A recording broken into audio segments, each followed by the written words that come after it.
பாலக்காடு மாவட்டம் வாளையாறு வட்டப்பாறை பகுதியில் ரயில் மோதி குட்டி யானை உயிரிழந்த சம்பவம் பெரும் சோகத்தை ஏற்படுத்தியுள்ளது. கேரள மாநிலம் பாலக்காடு மாவட்டத்தில் உள்ள வாளையாறு வட்டப்பாறை பகுதியில் இன்று அதிகாலை இந்த விபத்து நிகழ்ந்தது. யானைகள் கூட்டமாக வனப்பகுதியை ஒட்டி அமைந்துள்ள ரயில் தண்டவாளத்தை கடந்து சென்றபோது அந்த வழியாக வந்த யஸ்வந்த்பூர் எக்ஸ்பிரஸ் ரயில் எதிர்பாராத விதமாக யானை கூட்டத்தின் மீது மோதியது. இந்த விபத்தில் ஒரு குட்டி யானை சம்பவ இடத்திலேயே உயிரிழந்தது. மற்ற யானைகள் அங்கிருந்து வனப்பகுதிக்குள் ஓடியதாக கூறப்படுகிறது.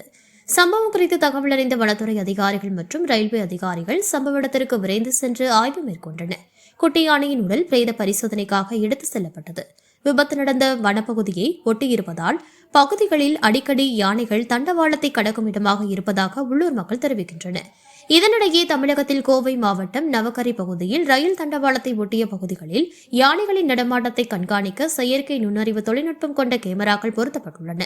இதன் மூலம் யானைகள் தண்டவாளத்திற்கு அருகே வந்தால் முன்கூட்டியே தகவல் கிடைத்து ரயில்களில் வேகம் குறைக்கப்பட்டு விபத்துகள் பெருமளவில் தடுக்கப்பட்டுள்ளதாக கூறப்படுகிறது. ஆனால் பாலக்காடு வனப்பகுதியை ஒட்டிய ரயில் தண்டவாள வழித்தடங்களில் இதுபோன்ற நவீன கண்காணிப்பு அமைப்புகள் ஏதும் அமைக்கப்படவில்லை என்றும் யானைகள் நடமாட்டத்தை கண்காணிக்க கேரள அரசு மற்றும் வனத்துறை உரிய நடவடிக்கை எடுக்கவில்லை என்றும் அப்பகுதி மக்கள் குற்றம் சாட்டுகின்றனர்.